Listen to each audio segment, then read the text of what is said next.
পলাতক হাসিনার দল, খুনি হাসিনার দল, বাংলাদেশে কার্যক্রম নিষিদ্ধ আওয়ামী লীগ জাতীয় পার্টির মোড়কে আবার সংগঠিত হচ্ছে। এই বিষয়টি স্পষ্ট এবং তাদের সঙ্গে যোগ দিয়েছে ভারতের পরিকল্পনা।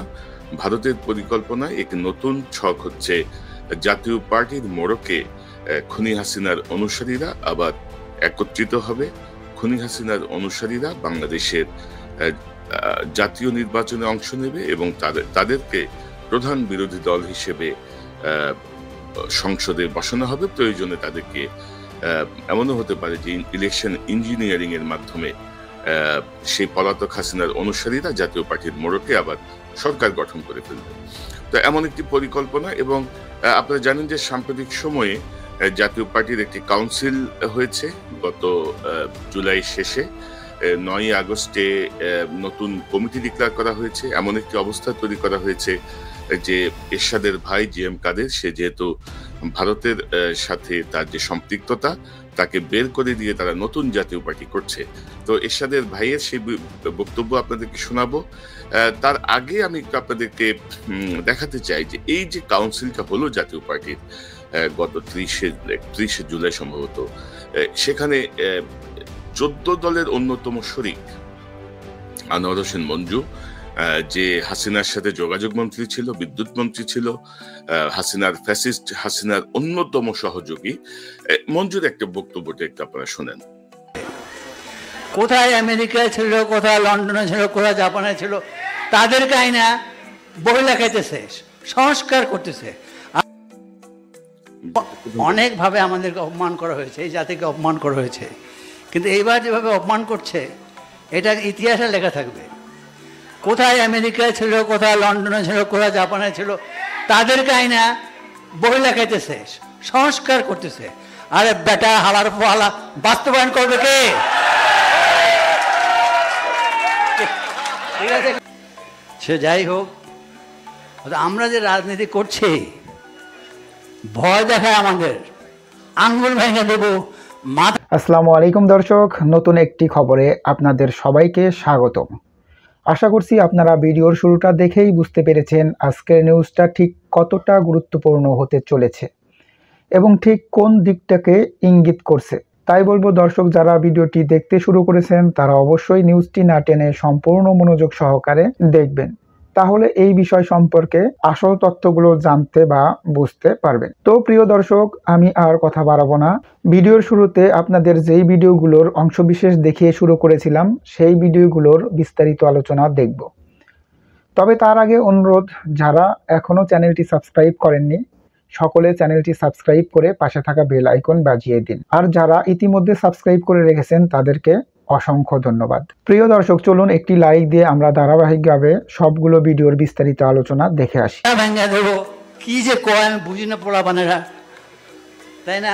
আমরা কত লোকের মাথা ভাঙছে, ও হালা জানেও না, তাই না? তো সেই জন্য বলে যে একটা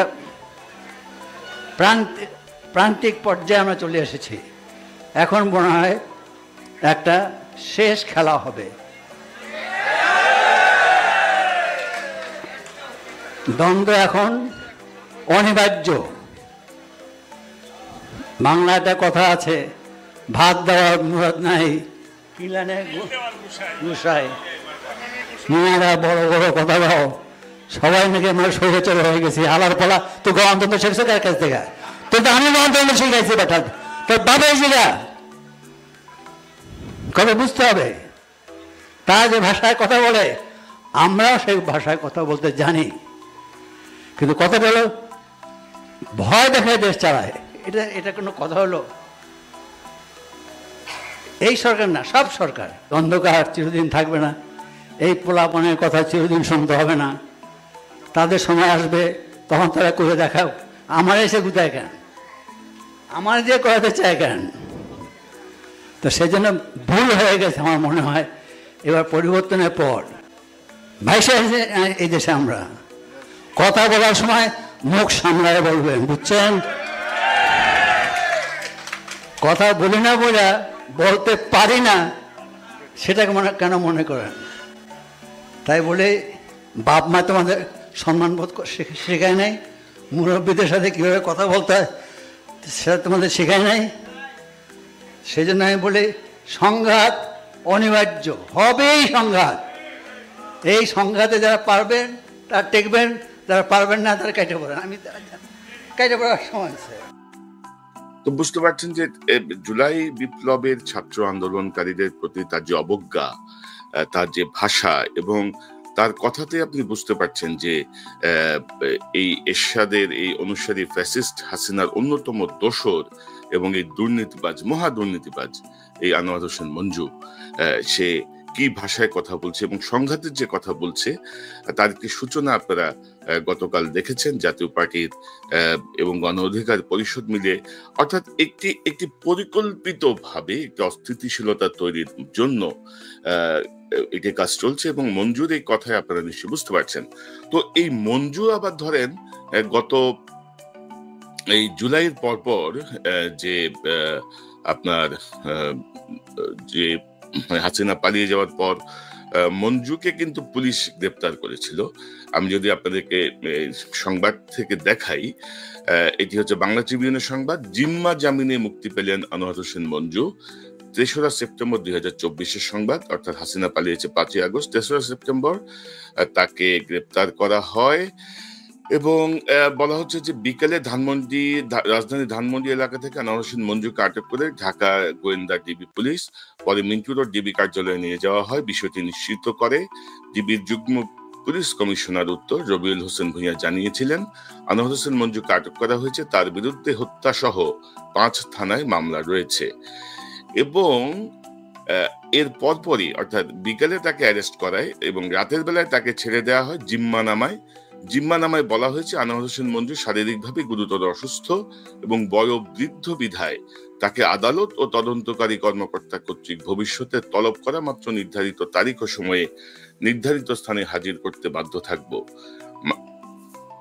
এই হচ্ছে গিয়ে তাকে গ্রেপ্তার করে ছেড়ে দেয় এবং এর সাথে যুক্ত ছিলেন দৈনিক ইত্তেফাক পত্রিকার একজন সাংবাদিক, একজন সিনিয়র সাংবাদিক যুক্ত ছিলেন বর্তমান যে সংস্কার কমিশনের একজন অন্যতম, কি বলবো এটাকে, সিনিয়র সচিবের মর্যাদায় যিনি কাজ করছেন মনির হায়দার, সাংবাদিক মনির হায়দার, ইত্তেফাকের সাবেক কর্মী, এবং আসিফ নজরুলের টেলিফোনে মনির হায়দার এবং ইত্তেফাকের সেই সাংবাদিকের জিম্মায়, মনির হায়দার জিম্মায় সাইন করেননি কিন্তু ইত্তেফাকে সেই সাংবাদিক জিম্মা নামায় সাইন করে তাকে ডিবি অফিস থেকে নিয়ে আসেন।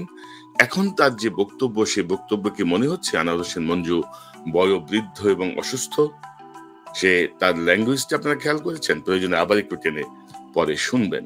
তো আনোয়ার হোসেন মঞ্জু হচ্ছে পিরোজপুর ২ আসনের সাবেক সংসদ সদস্য, সাবেক পানি সম্পদ মন্ত্রী। এর আগে দুইবার পিরোজপুর ২ আসনের সাবেক সংসদ সদস্য, এর আগে দুইবার দুটি মন্ত্রণালয়ের মন্ত্রী পদে যোগাযোগ মন্ত্রী ও জ্বালানি ও খনিজ সম্পদ বিভাগের মন্ত্রী হিসেবে তিনি দায়িত্ব পালন করেন। ৬ বার তিনি সংসদ সদস্য নির্বাচিত হয়েছিলেন। তো তার যে মুখের ভাষা, তার যে সার্বিক বিষয়, আশা করি আপনারা বুঝতে পারছেন যে আনোয়ার হোসেন মঞ্জু হচ্ছে এখানে পালের গোদা। যদিও জাতীয় পার্টি নতুন যে কমিটি ঘোষণা করেছে সেই কমিটিতে আনোয়ার হোসেন মঞ্জু নেই। নতুন কমিটিতে চেয়ারম্যান হচ্ছেন আনিসুল ইসলাম মাহমুদ এবং মহাসচিব হচ্ছেন রুহুল আমিন হাওলাদার এবং সেখানে সিনিয়র কো চেয়ারম্যান হয়েছে কাজী ফিরোজ রশিদ, নির্বাহী চেয়ারম্যান হয়েছে সাবেক মহাসচিব মুজিবুল হক চুন্নু। তো এগুলো সবই হচ্ছে পাতানো খেলা। আমি নিজে খুব বেশি মন্তব্য করবো না। আমি কয়েকটা ভিডিও আপনাদেরকে দেখাবো, কয়েকটা পার্ট আপনাদেরকে দেখাবো। আপনি যদি দেখেন যে এবার নবনির্বাচিত যে ফিরোজ রশিদের কথা বললাম, ফিরোজ রশিদ কাউন্সিলে কি বলেছেন আপনারা একটু শোনেন। কিছু নাই এর মধ্যে, লজ্জা পাবার কিছু নাই। প্রথম থেকে আসি। অন্যায় ১০০ বার হয়েছে, আশাটাই অন্যায় হয়েছে, আমরা ক্ষমা চাই। খালি এইবার না, জাতীয় পার্টির জন্মলগ্ন থেকে এই পর্যন্ত আমরা যদি দেশের জন্য, দেশবাসীর সাথে কোন রকম কোথাও থেকে অন্যায় অপরাধ করে থাকি, আমরা নিঃশর্তভাবে ক্ষমা চাই। ব্যাস, এক কথা। ক্ষমার চেয়ে বড় জিনিস কিছু নাই। এর মধ্যে তো কোনো অসুস্থ করার কিছু নাই, এর মধ্যে লজ্জা পাবার কিছু নাই। তো মানে দেখছেন ভুল পাল্টানোর যে কৌশল, তারা এখন ক্ষমা চান যদি হয়ে থাকে, তার মধ্যে কিন্তু যদি আছে কিন্তু, এবং তার যে পুরো বক্তব্য, সেই বক্তব্যে আপনারা দেখবেন যে যদি 18 সালে যদি মধ্যরাতে নির্বাচন হয়ে থাকে তার জন্য আমরা ক্ষমা চাই। অর্থাৎ মানে বাংলাদেশের মানুষকে আবারও আইওয়াশ করার চেষ্টা চলছে, আবারও বোকা বানানোর চেষ্টা চলছে। এই হচ্ছে সিনিয়র কো চেয়ারম্যান কাজী ফিরোজ রশিদের বক্তব্য। এবং যে নির্বাহী চেয়ারম্যান যে মুজিবুল হক চুন্নু, সেই চুন্নু দেখেন বিএনপির নেতৃত্বে যখন আন্দোলন চলছিল, সরকার পতনের যে আন্দোলন ধারাবাহিকভাবে চলছিল, 24 সালের প্রথম দিকে চুন্নুর এই বক্তব্যটা আপনারা শুনেন। সে সময় চুন্নু ছিল এই মহাসচিব। আমরা কি ব্যাক করছি নাকি? সরকার ফলাই দেবার বিএনপি বলবে হ্যাঁ আন্দোলনে সাকসেসফুল হয়েছে, আমি কাজ করবো নাকি? হ্যাঁ কে বলছে?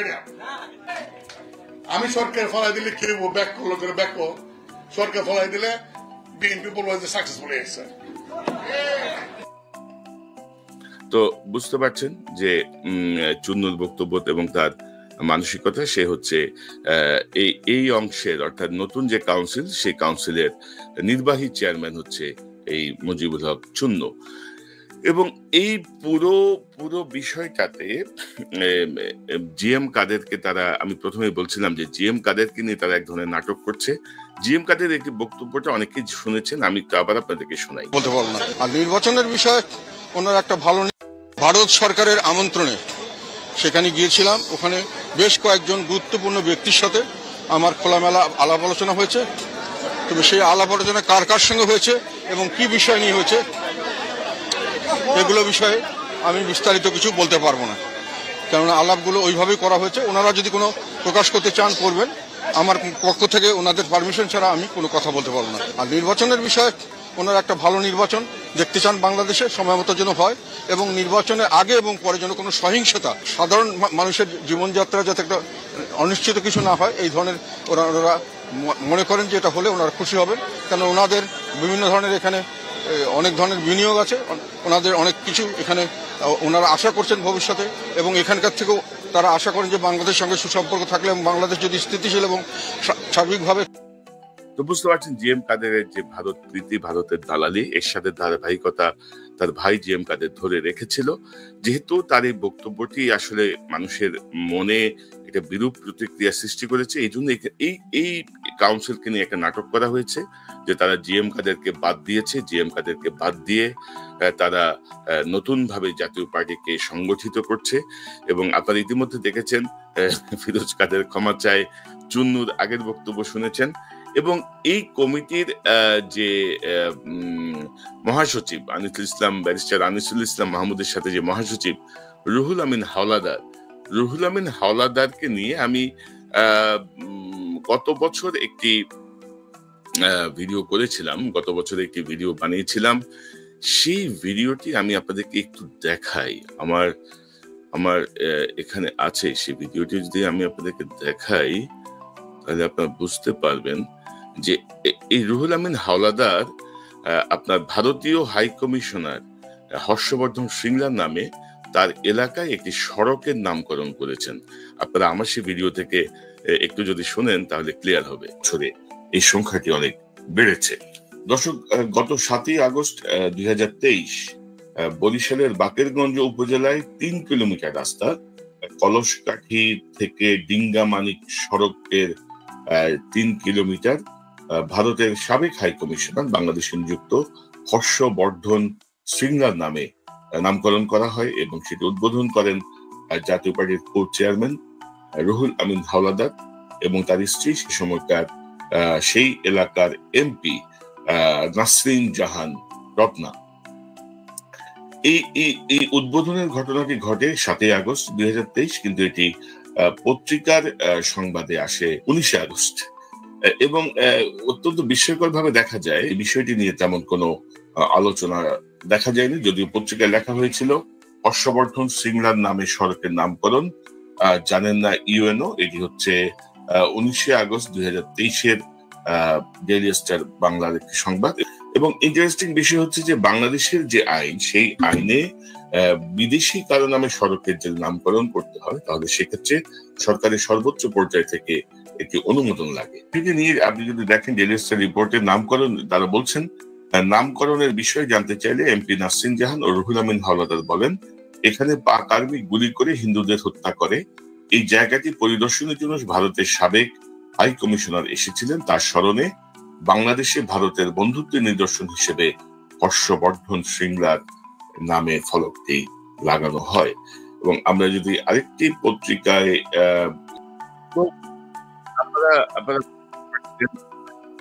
তো দর্শক আপনারা বুঝতে পারছেন যে নতুন যে কমিটি করা হয়েছে, এই যে নতুন নতুন জাতীয় পার্টির এই কাউন্সিলের মাধ্যমে যে মহাসচিব, সে মহাসচিব কাদের লোক এটা তো বলার অপেক্ষা রাখে না, চুন্নু কার লোক এটা বলার অপেক্ষা রাখে না।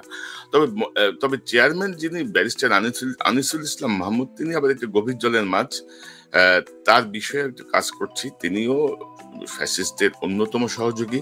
তিনি সবসময় পর্দার অন্তরালে থেকে নানা ধরনের খেলা খেলেন।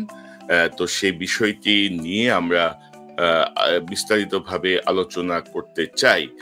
খুব সহজে আপনারা হয়তো এই বিষয়ে দেখবেন, এবং আপনাদের কাছে যদি কোনো তথ্য থাকে সেটি আমাদেরকে জানাতে পারেন konoksaronews@gmail.com এই ঠিকানায়।